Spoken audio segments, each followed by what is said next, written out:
también las medidas a corto plazo, que es lo que pide la población, las acciones inmediatas en cuanto a la seguridad ciudadana. Estamos hablando de propuestas que han mencionado, pero las acciones concretas a corto plazo, por favor, si nos pudiera precisar. Y si me permite, también otro tema importante es sobre la compra de fertilizantes en el sector agrario, por favor. ¿Cuándo se va a concretar finalmente y cómo va a ser la repartición también a nivel nacional, los beneficiarios? Gracias. Bien, en cuanto a la seguridad ciudadana, ahora en el Consejo se ha acordado que los ministros del Interior y de Defensa tienen que coordinar acciones y ya inmediatamente, hoy mismo. Tienen que coordinar acciones para que el estado de emergencia sea toda una realidad, que todos los ciudadanos sientan, ¿no?, que hay estado de emergencia. Y nadie puede oponerse a esto, absolutamente nadie, ¿no? Así lo ha dispuesto el presidente de la República conjuntamente con el Consejo. El presidente de la República es el jefe supremo de las Fuerzas Armadas y las Fuerzas Policiales, y él lo ha dispuesto así, y nadie puede contravenir, ¿no?, esa decisión. Por supuesto que vamos a adoptar otras medidas. Entre esas otras medidas está, por ejemplo, la participación de la ciudadanía a través de las juntas vecinales, ¿no?, que la ciudadanía se puede organizar mediante estas juntas vecinales y, por supuesto, con la ayuda, con la cooperación para su organización, ¿no?, especialmente del Ministerio del Interior. Igualmente no debe actuar aquí el Congreso de la República. Se le ha presentado proyectos de leyes. Esta mañana yo he escuchado que la Municipalidad de Comas ha presentado proyectos de leyes, por ejemplo, para que se reduzca la edad de la imputabilidad penal, o sea, de la capacidad penal, o sea, que la persona sea responsable penalmente a partir de los 14 años. Se dice que eso no se puede hacer porque nosotros formamos parte del Pacto de San José de Costa Rica que lo prohíbe. Eso no es impedimento porque se puede denunciar, ¿no?, el pacto en ese extremo. Nuevamente tengo que decirles, ¿no?, de que aquí hemos hablado hace pocos días con el nuevo alcalde de Lima, una persona muy comprensiva, muy asequible, ¿no?, que él mismo propuso que la Policía Municipal, o sea, el Serenazgo, trabaje conjuntamente con la Policía Nacional, y así debe ser, y sin límites. Claro, van a haber seguramente algunas autoridades distritales que puedan oponerse, pero ya veremos los mecanismos para convencerlos, porque todos tenemos que trabajar conjuntamente para lograr la seguridad ciudadana.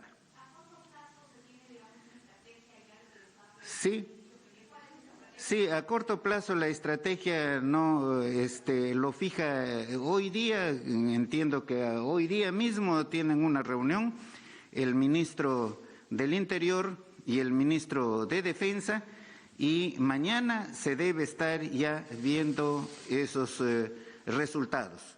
Claro, invocamos también a la prensa porque en esto tenemos que contribuir todos, ¿no? Tenemos que contribuir todos. Como les decía, y no lo tomen a mal, informando pues lo que es correcto, no presentando un mismo caso como si se fueran diversos casos delictivos, repitiendo lo mismo, pero como si se tratara, ¿no?, de otro caso. Nadie es perfecto, todos cometemos errores, entonces hay que corregir esos errores.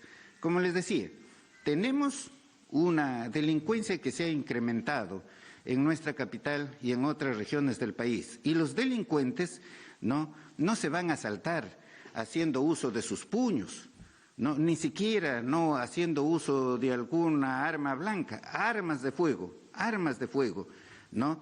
Entonces, ¿cómo un policía municipal desarmado va a enfrentar, ¿no?, a un delincuente que está armado? No es posible. Entonces todos hay que trabajar conjuntamente, no desalentando las medidas que tratamos de dar en beneficio de la población, como el de presentar un proyecto de ley para que la Policía Municipal cuente con armas no letales. ¿Por qué no podemos colaborar? Yo he escuchado esta mañana a un periodista, y no a cualquier periodista, ¿no?, que le pregunta a un médico que siempre interviene allí colaborando, orientando a la policía sobre la pandemia, lo cual está muy bien. Le dice, no, ¿qué le parece, no, la matanza que se ha producido en Estados Unidos en tal lugar? No, el otro, por supuesto, contesta pues que eso está mal, que este país está mal, que se refiere al país americano, está mal, que se venden libremente las armas, que este sujeto que ha matado a un montón de niños en una escuela, ¿no?, al cumplir 18 años, se fue y compró libremente el arma. Y el periodista de aquí le dice, fíjese usted, doctor, y aquí están proponiendo que los serenos también estén provistos de armas, ¿no? Y el médico, que no sabe nada de estas cosas, será muy buen médico, pero que no sabe nada de estas cosas y probablemente no conoce la realidad peruana, no vive aquí, no, por supuesto, le da la razón al periodista. No está bien eso, no está bien, tenemos que trabajar tenemos que aprender a ser personas honestas en el lugar en que nos desempeñemos. Tenemos que pensar que tenemos hijos, que tenemos hermanos, que tenemos padres, ¿no? Entonces hay que trabajar, ¿no?, en beneficio. Cuando decimos del bien común, quiere decir del bien de todos.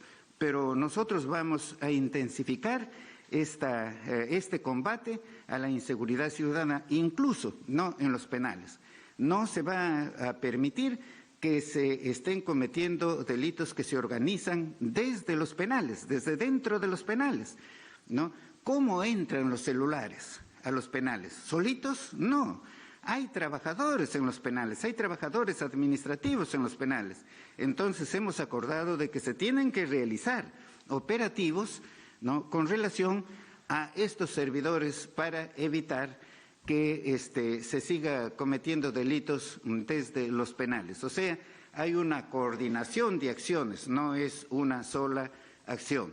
En cuanto a la compra, primero, del guano de la isla, ya todos sabemos que lo estamos distribuyendo a nivel nacional y en forma gratuita. Eso, no, claro, ahora con el nuevo ministro se va a acelerar mucho más esa distribución, incluso a los lugares más alejados. En cuanto a la compra de urea, ya hay un presupuesto aprobado de algo más de 300 millones de soles. Se tiene que comprar inmediatamente esa cantidad de urea para distribuirlo también entre los agricultores. La inseguridad alimentaria ahora, como se ha mencionado, es mundial. Se dice que va a haber una hambruna mundial. El Perú no va a sufrir de eso, porque vamos a tomar todas las medidas a fin de que eso no ocurra en el Perú. No nos va a faltar qué comer. Y con ese propósito, incluso prontamente, vamos a desarrollar un Consejo de Ministros dedicado solamente a ese tema de la seguridad alimentaria. Muchas gracias. A continuación, Diana Falcón, de RPP. Ministros, ¿cómo están? Buenos días. Primero, una aclaración, señor Torres. Los periodos, cuando hablamos de inseguridad ciudadana, recogemos testimonios de personas que ponen incluso denuncias en comisarías. No inventamos casos y cuando los repetimos es porque estas personas necesitan ser escuchadas y muchas veces no tienen la atención que requieren en espacios policiales. Ahora sí voy a mi pregunta. Este gobierno le está dando medidas de seguridad, garantías a la vida de Samir Villaverde, el investigado Samir Villaverde. ¿Cuáles son? Le hago la pregunta, ministro, porque ayer hubo un operativo en el penal Ancón 1, en donde se encontró drogas y hasta celulares en manos de internos. Por otro lado, hoy tenemos entendido que se iba a conversar sobre el fortalecimiento de SUNAFIL en el Consejo de Ministros de esta mañana. ¿Se ha hablado de reestructuración dentro del espacio de jefaturas o en todo caso si se trata del cumplimiento de una promesa de campaña del presidente Pedro Castillo, quien ha señalado durante esta etapa de campaña presidencial que se iba a cerrar la SUNAFIL? Por otro lado, permítame una pregunta más sobre el conflicto en Chalhuahuacho. Diferentes ministros que se encuentran ahora en esta mesa han acudido con frecuencia a Apurímac. Sin embargo, la crisis continúa. Hay más de 40 días de paralización en la zona minera. Hay daños económicos serios, daños en la economía y, sin embargo, no han dado resultados. ¿Van a levantar el estado de emergencia en la zona? Gracias. Sí, con relación a la primera parte de su alocución, ¿no? Tiene usted razón. Hay personas que son agredidas, que van a denunciar a la policía, no son atendidas o incluso son atendidas en la policía y a veces no por delitos graves que todos hemos visto y que ustedes mismos publicitan, pero que sin embargo en el Ministerio Público disponen que se les investigue con comparecencia, lo cual nos parece sumamente grave, delitos graves, ¿no? Por eso he escuchado yo esta mañana, por ejemplo, que la Municipalidad de Comas, no el Ejecutivo, felicito a la Municipalidad de Comas, ha presentado un proyecto de ley para que aquellos que inciden en el robo de un celular, ¿no? Sufran pena privativa de la libertad efectiva, real. A mí me parece que eso está bien. Con la delincuencia no debemos tener contemplaciones. En cuanto a la vida del señor Saniel Villaverde, ¿no? La vida de todos los internos está garantizada. Allí se garantiza la vida de todos los internos, ¿no? Tienen habitación, tienen alimentación, tienen salud, ¿no? Que se produzca algún hecho aislado en Chayapalca, en cualquier parte del mundo se produce esos hechos y eso es materia de investigación. En cuanto a SUNAFIL, no hay ningún acuerdo, ninguna disposición para desaparecer SUNAFIL, sino que hay que reforzar la institución. Si hay allí algo incorrecto que se está realizando, para eso estamos, para corregirlo. Sí, para SUNAFIL, ¿no? Para que precisar sus facultades, evitar que estas personas puedan cometer abusos, ¿no? Porque se producen abusos en la realidad, ¿no? Y, por supuesto, reforzar la sanción administrativa para aquellos que infringen su deber. Ustedes saben que yo soy abogado y yo conozco estas cosas, ¿no? Se han denunciado muchas veces, ¿no? Hechos que son falsos, que no corresponden a la realidad, con el único propósito, ¿no? De que estas personas recurran a defenderse ante la institución de SUNAFIL y luego ellos mismos proponer, ¿no? La defensa, ¿no? Eso ha ocurrido, yo conozco esos casos. Hay que reforzar esta institución como hay que reforzar muchas instituciones. En cuanto a Chalhuahuacho, ustedes vieron cuando yo intervine en Chalhuahuacho y lo difundieron. Y difundieron una partecita como para atacar, ¿no? Bueno, ese será su método de actuar y ustedes no lo voy a objetar. Pero ese día que hemos ido a Chalhuahuacho, ¿no? Encontramos yo y el ministro de Defensa en el Cusco que había una huelga que no dejaba pasar a las personas ni salir ni entrar a Machu Picchu y tuve que dirigirme, ¿no? Allí a resolver ese problema y se resolvió ese problema. Claro, ese problema como es positivo nadie lo difunde. Y por supuesto también resolvimos otro problema allí con relación al aeropuerto que se está construyendo. Después de eso, inmediatamente, por supuesto, nos hemos ido a Chalhuahuacho. Y ustedes habrán visto allí, ¿no? Cómo fue el desarrollo de la sesión, ¿no? Hay que decir lo que dijeron ellos. Yo dije que no han presentado su plan de lucha. Hasta ahora no lo han presentado. No han presentado su plan de lucha, ¿no? Yo dije que, y lo dije aquí en Lima, que una de las comunidades, ¿no? La de Fuera Bambas, ¿no? Los pobladores todos habían recibido como precio el valor de sus terrenos. Incluso el que es alcalde allí, miembro de una comunidad, recibió, ¿no? Más de 2.600.000 soles, ¿no? Y por lo tanto, si ya vendió, no puede no pretender vender otra vez. Y hubo otra comunidad que manifestó que sus antepasados han vendido y han vendido por 2 céntimos el metro, ¿no? Seguramente se referirá al metro cuadrado y que esa venta es nula. Ustedes saben, eso no lo podemos anular nosotros. En todo caso, pues el único que lo podría anular es el Poder Judicial. Pero esa es la verdad. Así es que se desarrolló eso con la verdad, no con otras cosas. ¿Podía yo en esa negociación resolver eso? No podía. Es imposible. No, nosotros no nos podemos ir en contra de la ley. Nosotros negociamos, dialogamos dentro del marco constitucional y legal y así hemos resuelto muchísimos conflictos. Yo a la comunidad le he pedido una y otra vez, porque ellos se han comunicado permanentemente conmigo acá a Lima, para que me presenten cuál es el plan de lucha y cuáles son los incumplimientos de la empresa. Nunca me manifestaron.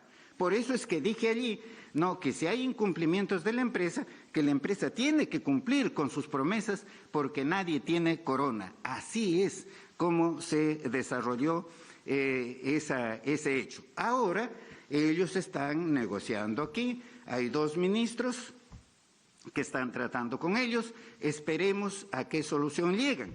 Si se resuelve eso, nosotros levantamos inmediatamente el estado de emergencia. Porque como le dije en esa reunión, les dije a ellos, ¿no? El estado de emergencia se levanta inmediatamente que se recupere la paz social. O sea, ellos levantan su huelga, nosotros levantamos el estado de emergencia. No hay ningún problema. Y a pesar de eso, no, nosotros continuamos para que ambas partes negocien con la intervención del Estado. Les recordamos que es una pregunta por medio. A continuación, Karina Aliaga de Willax. Sí, buenas tardes. Exactamente es por los audios entre Samir Villaverde y el señor Bruno Pacheco. ¿El presidente de la República está al tanto de esto? ¿Les ha trasladado algún mensaje respecto al tema? En todo caso, ¿lo consideran como una prueba ya de todo lo que está ocurriendo? Se ha denunciado que ha habido corrupción. Se escucha claramente sobre una repartija tanto en el Ministerio de Transportes o de Vivienda a los 2 personajes, sobre tú vas a llegar, hablan incluso de un botín que han pagado, que el exministro habría dado, que es de $500,000 de soles. Sin embargo, ¿es o no para ustedes, lo consideran como una prueba ya? Porque se está hablando de hechos que después han ocurrido. Se llega a convertir el señor Juan Silva en ministro. Después también se menciona a otro viceministro, que es el señor Bustamante, que también llegó a ser. Es decir, hechos de 2 personajes que ustedes los pueden tildar de lo que puedan ser, en realidad, pero llegan a realizarse. Estos hechos de los que ellos hablan se han llegado a concretar, sucedieron. Realmente se llegó a convertir el señor Silva en ministro y también el señor Bustamante en viceministro. Bien, le contesto, ¿no?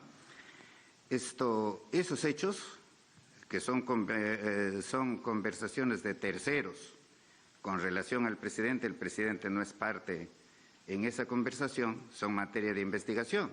Esos hechos serán investigados en la Fiscalía, serán investigados en el Congreso de la República. Yo escucho los comentarios, ¿no?, sobre esos hechos y ya quisieran no imputarle responsabilidad penal al presidente, incluso algunos penalistas que son siempre entrevistados allí, que yo no sé cómo es que ellos son penalistas y responden en esa forma, ¿no? Lo cierto es que eso, señorita, no constituye prueba, eso constituye indicio de la comisión del delito de las personas que han dialogado allí y eso lo analizará el Poder Judicial en su oportunidad. ¿De un qué? Hablan de un Pedro, que vendría a ser el presidente de la República. Pueden hablar de un Aníbal también. Pueden hablar de su nombre también. Pueden hablar, ¿no? Con eso diríamos ya que usted es la responsable. Pero dígame, ¿acaso los hechos no sucedieron? Bueno, pues eso, si los hechos sucedieron, eso es materia de investigación. Yo no soy el fiscal, ¿no? Yo no soy juez y no soy policía.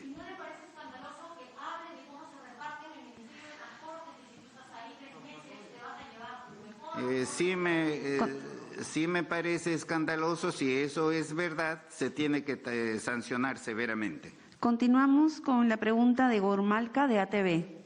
Por favor, respetemos el orden de las preguntas. Ya le contesté, señorita. Ya le Es que es contesté. una pregunta por medio, respetemos el orden. A continuación, Igor Malca. ¿Cómo va la búsqueda, por favor, del señor Bruno Pacheco en todo caso? ¿Cómo va la búsqueda y de los sobrinos del presidente? ¿Cómo va la búsqueda del señor Bruno Pacheco, que sigue prófugo y Ellos son sujetos de investigación y el que determinará su situación, ¿no? No, el ministro del Interior no investiga eso. No, están buscándolo. Incluso ustedes conocen que se ha ofrecido allí, no, pagar, ¿cómo se llama esto? Una recompensa para la ubicación de estas personas. Continuamos con Igor Malca de ATV. Ministros, ¿qué tal? Muy buenas tardes. Ministro Torres, mi pregunta era un poco por el tema de la situación política dentro del gabinete. Se complica la situación de dos de sus integrantes, en este caso, y una que es vicepresidente. Dina Boluarte ya se ha pedido, pues, o se ha presentado acusaciones o denuncias constitucionales por el tema de la presunta, pues, incompatibilidad de funciones. Y también se refuerza un poco el tema de censurar a Betsy Chávez, ¿no? ¿Cómo ven ustedes estos asuntos? Y si me permite, que nos aclaren, porque hace unos minutos aquí se ha hablado de Consejo de Ministros descentralizado en Amazonas. Betsy Chávez el domingo nos dijo que estos no son consejos de ministros, son consejos de coordinación intergubernamental. Y me parece que por transparencia y además por un estatus legal y constitucional se debería aclarar de qué se trata, ¿no? Son consejos de ministros, son consejos de coordinación intergubernamental, porque estamos hablando de dos ámbitos, creo, distintos a nivel jurídico, ¿no? Muy bien. Con relación a la doctora Dina, la vicepresidenta, también es materia de investigación. Esperamos qué resulta de allí de la investigación. Sabemos que ella ha hecho sus descargos, ha dicho que estas acciones no los ha realizado en ejercicio de la función, que había pedido licencia. Eso es materia de investigación y cada uno de nosotros, los ministros, por supuesto, asumimos las consecuencias de nuestros actos, ¿no? Eso con relación a la señora Dina. En relación a los consejos descentralizados, hay un principio elemental, vamos a ver, en la Constitución de una vez para que el artículo 2, inciso 24,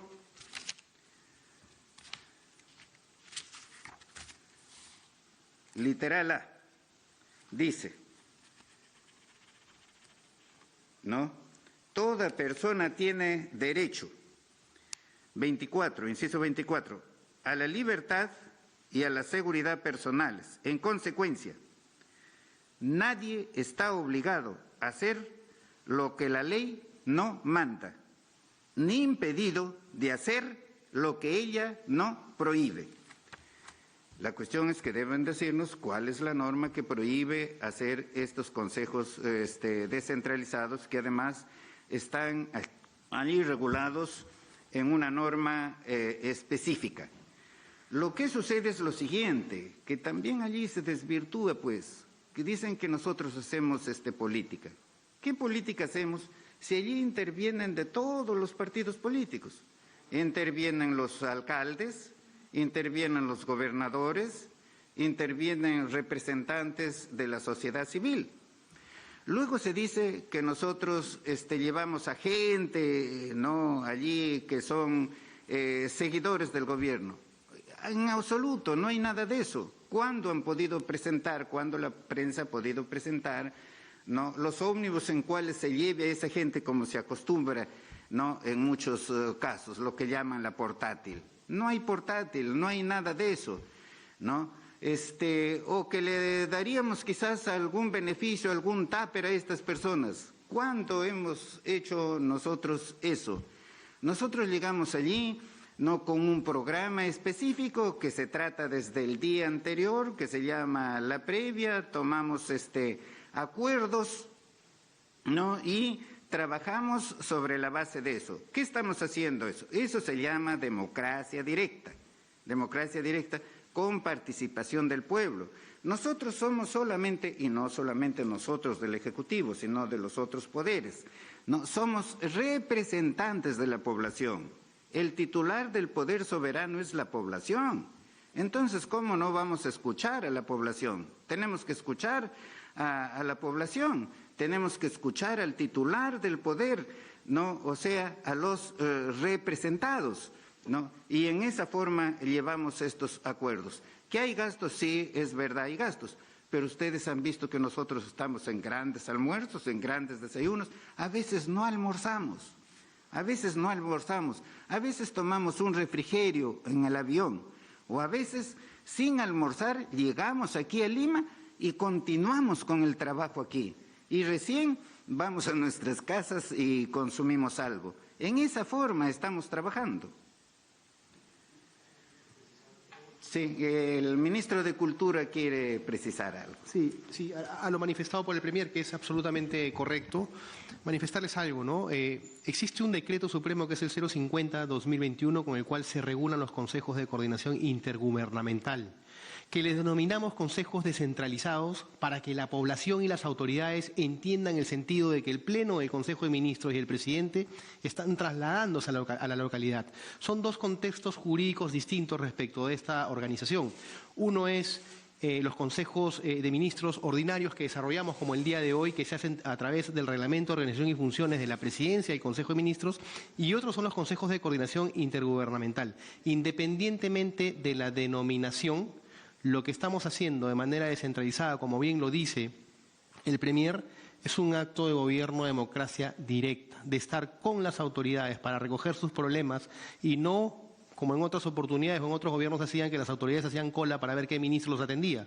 El gobierno se está trasladando a conversar con ellos, se está trasladando a conversar con los dirigentes, con los representantes de cada organización en cada región, para el gobierno recoger sus demandas y poder trasladarlas a la capital y poder empezar un ámbito de desarrollo. Por lo tanto, independientemente de la denominación, el traslado que estamos haciendo tiene un marco legal y es absolutamente válido lo que hace el gobierno y, por supuesto, como lo ha dicho el Premier, no existe nada que lo impida.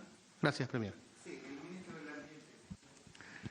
Bueno, como ustedes saben, soy científico y los científicos nos basamos en cosas objetivas.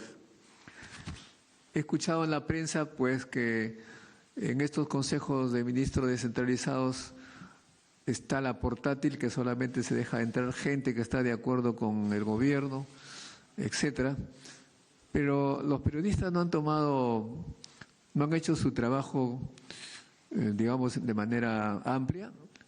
Con mi celular, al ingreso a estos coliseos o donde se realice, tomo imágenes de la población que está afuera, que no es la que ha podido entrar, y veo que hay una concordancia entre los cartelones que se ven allí en la fotografía, que les puedo enviar si ustedes desean, con lo que al interior se pronuncia, se dice, de modo que hay una concordancia entre la población externa y la interna. De modo, no es verdad pues que solamente se deja entrar gente que piensa de una forma.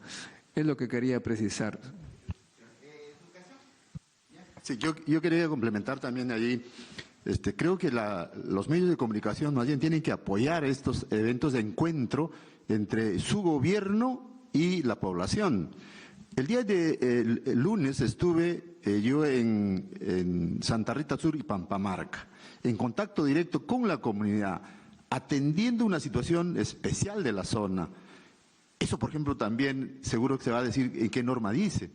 El problema es de que nosotros tenemos que aprovechar todos los mecanismos de una democracia directa que permita estar mucho más cerca de la población, de sus necesidades, de sus intereses y de sus problemas.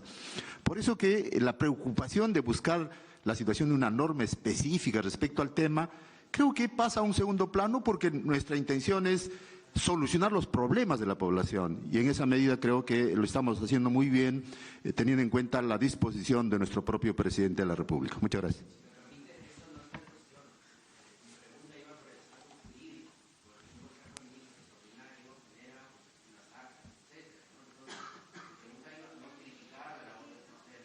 tardes, ministros. Hacer la consulta respecto precisamente a los consejos de ministros descentralizados. Si bien ya cada uno ha señalado que lo que están haciendo es escuchar a la población, quería saber exactamente qué medidas concretas con resultados tienen hasta el momento. Y al ministro Arce de Desarrollo Agrario y Riego, si bien ya dio una fecha de que los fertilizantes estarían aquí en Perú entre 40 a 50 días luego de su compra, si es que nos puede precisar con quiénes han hecho esta negociación directamente y en qué periodo se va a dar la repartición a cada uno de los agricultores, porque eso demanda también un tiempo extra. Gracias. Sí, gracias. ¿Qué medidas se han adoptado allí? Son diversas medidas. Todos los pueblos del Perú necesitan saneamiento, agua y desagüe. Tenemos que establecer lo que es prioritario allí para su atención. Todos necesitan, por ejemplo, mejorar los locales escolares, ¿no? Se ha actualizado los locales para que se inicien las clases, ¿no? Pero algunos necesitan todavía de otras mejoras. Incluso muchas veces concurrimos al mismo local, ¿no? Y se dispone en ese momento el ministro de Educación para que se remedie esa situación. Otros, por ejemplo, los campesinos dicen no tenemos agua, no, nosotros sembramos una vez al año con las lluvias y se debe hacer una pequeña represa en tal sitio. Se está atendiendo esas pequeñas represas en las partes altas que no se construyen de la noche a la mañana, sino que hay que hacer allí un expediente y realizar para terminado ese expediente, asignarle un presupuesto y realizar esa obra. A eso tenemos que darle prioridad, ¿no? Porque nunca se hizo eso, pero ahora se tiene que hacer. Nos dicen, por ejemplo, nosotros estamos en tal sitio, mire usted, de aquí cómo vamos a sacar nuestros productos.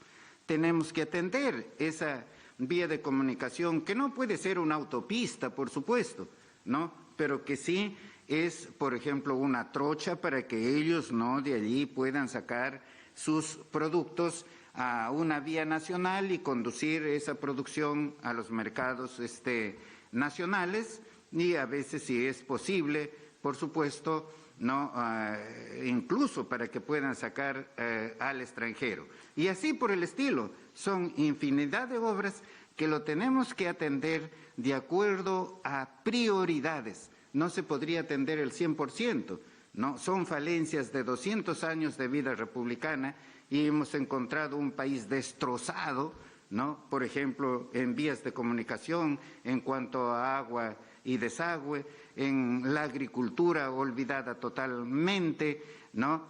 En materia de educación, en materia de salud. Encontramos que un hospital tiene un tomógrafo, pero no funciona. Entonces, allí mismo tenemos que tomar la decisión para que se atienda rápidamente, ¿no?, de ese instrumento. O encontramos, ¿no?, que no hay médico especialista, ¿no?, en tal materia. Se tiene que tomar, ¿no?, la decisión de que por lo menos pues llegue uno o más médicos a ese nosocomio. Y en fin, así es como se trabaja en los consejos descentralizados. No hay otra forma de conocer directamente esas necesidades de la población. Y en cuanto a, creo hay una parte para el ministro de Agricultura. Gracias, Premier. Felicitar a las señoritas periodistas. Una medida radical que se ha tomado el día de ayer, ustedes habrán visto en el diario oficial El Peruano, se ha retirado al secretario general. A primera hora se puso en conocimiento a todos los directores que pongan su plan de acción. Los buenos se quedan y los malos y corruptos se retiran. El decreto de urgencia estaba constituido de que se iba a encargar de la compra agrorural, pero con los expertos altamente calificados, y el Ministerio está con las puertas abiertas para ustedes, para que puedan evaluar y ver, se había querido hacer una transacción referente a que no se compre por medio de Agro Rural, sino la misma central, en este caso la misma central de La Molina. Y no solamente por ese acto, sino por otro que ya ustedes anteriormente lo han visto, se retiró al secretario general. Tenemos el dinero, los 248 millones, estamos trabajando arduamente las 24 horas, así como lo está haciendo nuestro presidente y nuestro premier y nuestros colegas ministros, y se convocará a los diferentes gremios, agricultores, regantes, para hacer una distribución equitativa para todos en esta primera etapa. Y no puedo yo mencionar a quién se va a comprar. Existen diferentes propuestas que lo va a realizar de una u otra forma el Ministerio de Agricultura con el comité de alto nivel que se está proponiendo al Consejo de Ministros, y asimismo también se pondrá en conocimiento a la prensa las próximas horas que se organizará un comité de respaldo al ministro para que en forma calificada pueda evaluar técnicamente el expediente y los usos que se va a desarrollar en esta compra, que debe estar en un promedio de 40 a 50 días aquí en el Perú.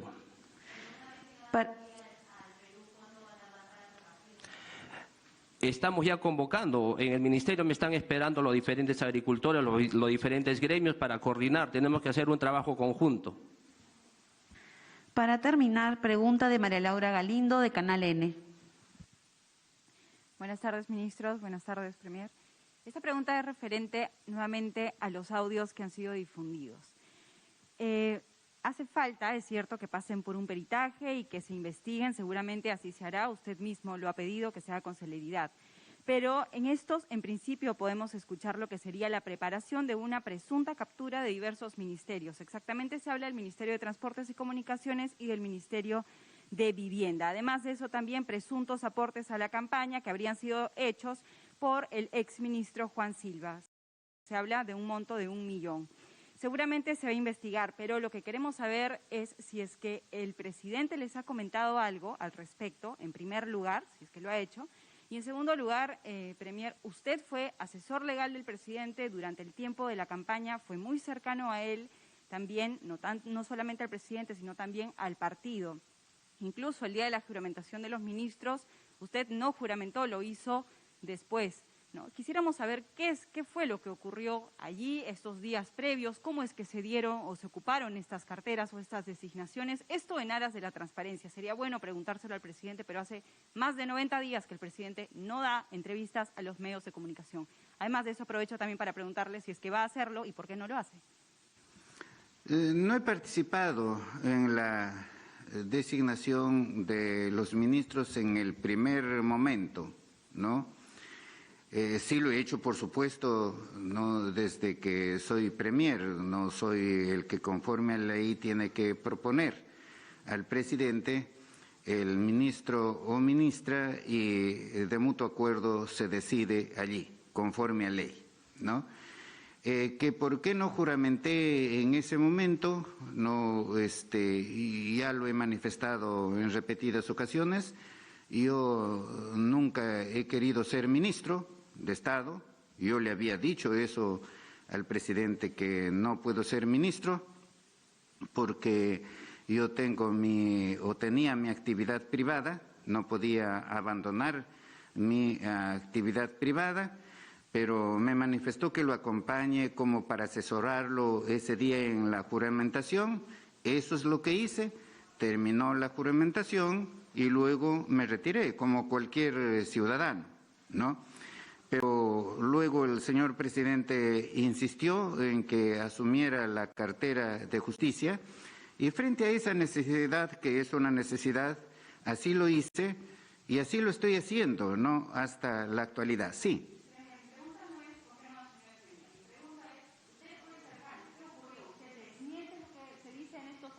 Estuvo muy cerca al presidente y también al Partido Perú Libre.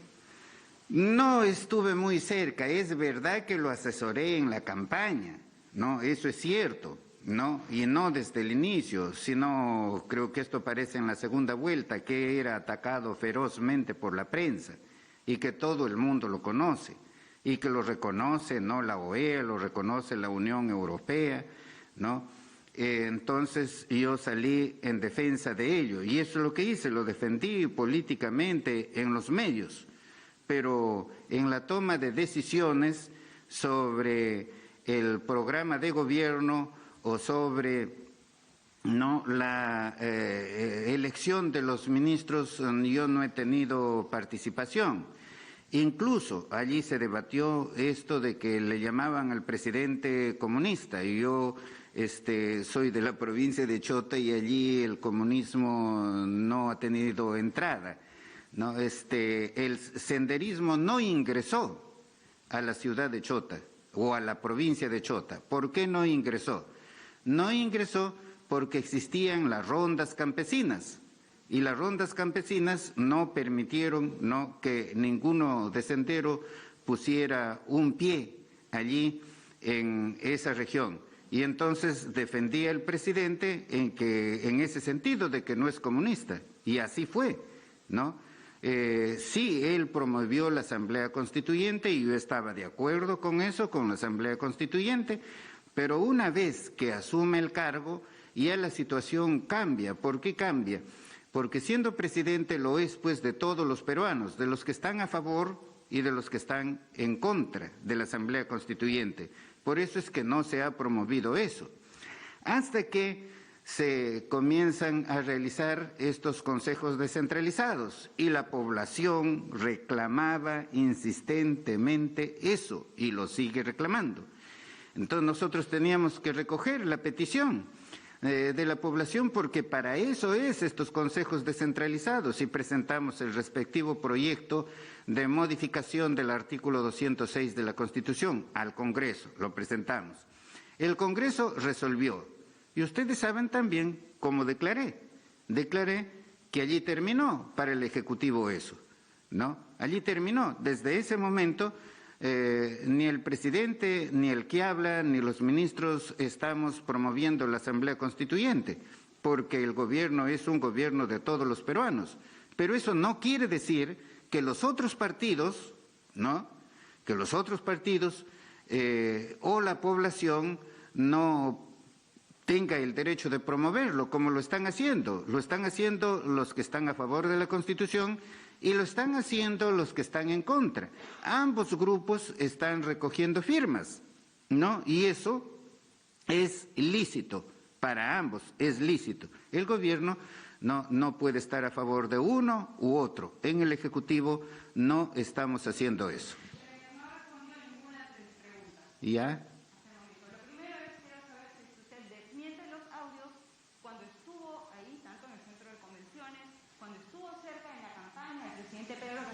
Si es que se le comentó algo, les ha comentado algo ahora, eso por un lado, no las acciones que vinieron después, porque no juramentó, se está yendo por las ramas y no está respondiendo a mi pregunta, eso por un lado. Y por el otro lado, yo no he escuchado ningún comentario al respecto, el de capturar algún ministerio, el de apropiarse no de bienes del Estado, no en lo absoluto, no, yo no he participado.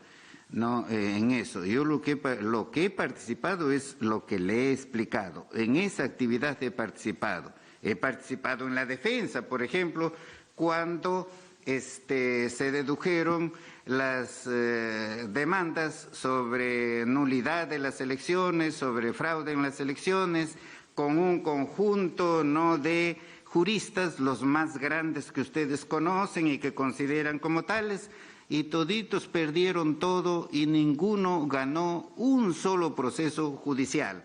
¿Por qué no lo ganaron? Porque no hubo fraude, no hubo el menor indicio de fraude. Que se hayan producido algunos hechos aislados, sí, por parte de los vencidos y por parte probablemente de los vencedores. Por parte de los vencidos incluso di el ejemplo de lo que sucedió en Miami. ¿El ministro de Ambiente quiere dar unas palabras? Sí, la pregunta, ¿por qué el presidente Castillo tiene varios meses sin dar conferencias de prensa? Es una pregunta que personalmente me llama la atención porque en los países desarrollados, me refiero por ejemplo al presidente de Francia, estuvo 2 años sin dar conferencia y creo que un año después el presidente es una personalidad del Estado que no puede en otros países estar a cada rato frente a la prensa.